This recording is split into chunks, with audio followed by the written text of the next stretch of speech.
For many, one of the most troubling questions in the Bible is, why did God command the literal extermination of entire nations in the Old Testament? This is Reasonable Faith with Dr. William Lane Craig. I'm Kevin Harris, and today Dr. Craig will take this question head on.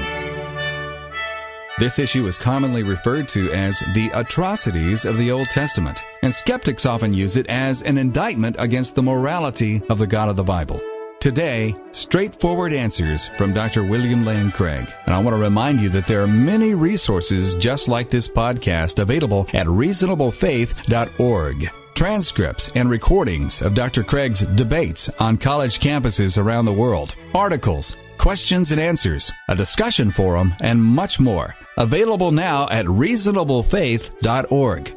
Dr. Craig, a roadblock to faith in Christ and to Christianity is something that is often called the atrocities of the Old Testament. And that is when we read the Old Testament account of God's using Israel to judge other nations, literally wiping them out, women, children, animals. People say, how could God do that? How could God commit genocide in that way? How could he take the lives of little children and so on? And we do find, in fact, these stories in the Old Testament. Have you run into that objection? Oh, yes. And it's one I think that any thoughtful Christian feels himself wholly apart from confronting skeptics. No thoughtful Christian can read these narratives and not find them disturbing, Kevin. I think this is one of the most difficult questions that a Bible-believing Christian faces. How could God command soldiers to go in and kill innocent women and children? Now, when we look at this, the first thing I guess we would try to determine is, what is the context of these events? So what are some contextual considerations? Well, I think, first of all, it's important to realize that this is a singular event in the Old Testament. This is not the normal way in which the God of the Old Testament operates. Contrary to what certain people might tell you, the God of the Old Testament is not some sort of moral monster who goes about commanding people to kill women and children. It's the very singularity of these narratives that makes them stand out. These killings tend to be associated with the conquest of the land of Canaan. It's when God calls Israel out of Egypt and now gives them the promised land.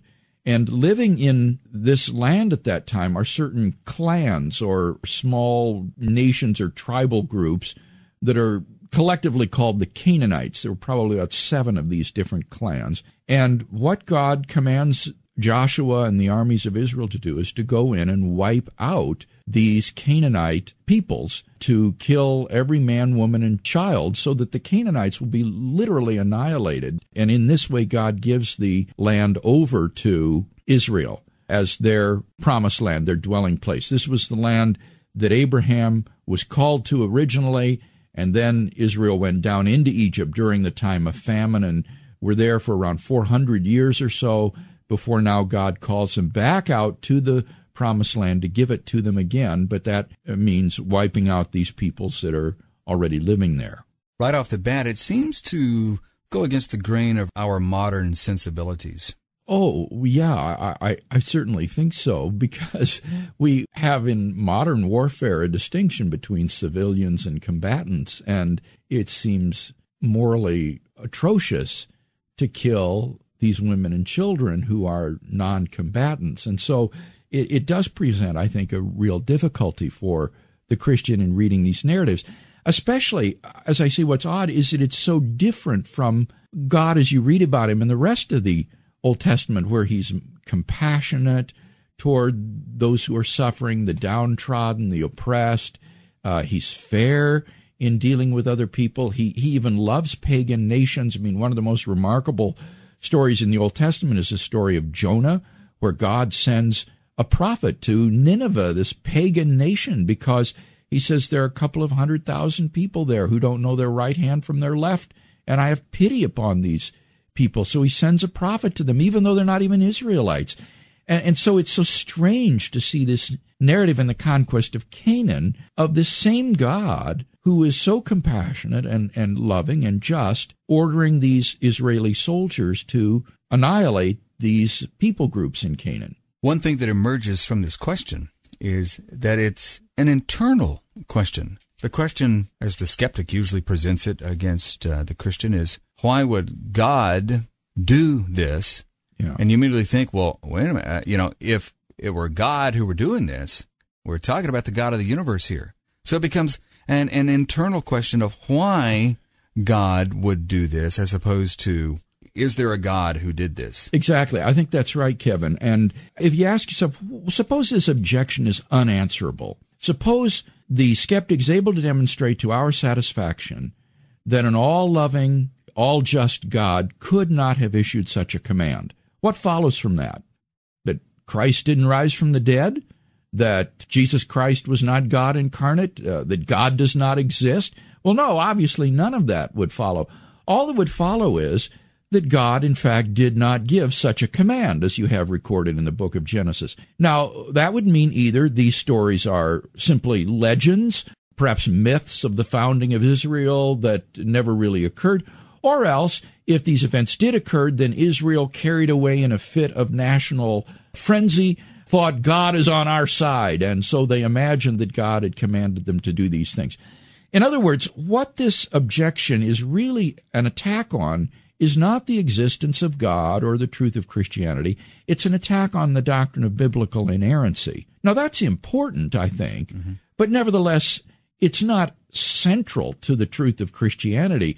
If one were forced to, one could give up the doctrine of biblical inerrancy and say, all right, I guess God really didn't issue these commands after all, for one reason or another. But nevertheless, I still believe God exists. I still believe in the incarnation of Christ, the resurrection of Christ, and so forth.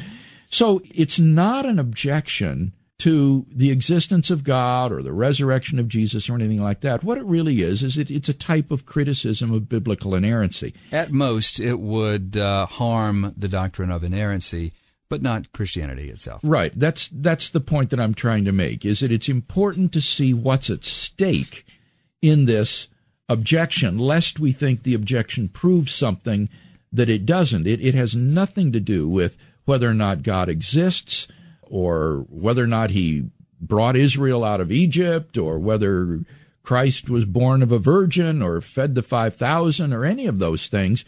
It's really an attack upon the accuracy of the Genesis account of the conquest of Canaan. And what's ironic about this is that a lot of critical scholars think that, in fact, these aren't historical stories. A lot of critical scholars think that these are just legendary stories that were invented about the national founding of Israel, sort of like the legends of the founding of Rome by Romulus and Remus. And therefore, these events never really happened. So for those kind of liberal scholars, this isn't even a problem. The problem doesn't arise because they don't believe God ever gave such commands. They think these are just, in a sense, myths or legends. So while I don't agree with that perspective, I think it helps us to put the objection in perspective. This is not an objection that strikes at the heart of theism or even Christianity. It would attack simply the accuracy of the Pentateuch with respect to the conquest of Canaan.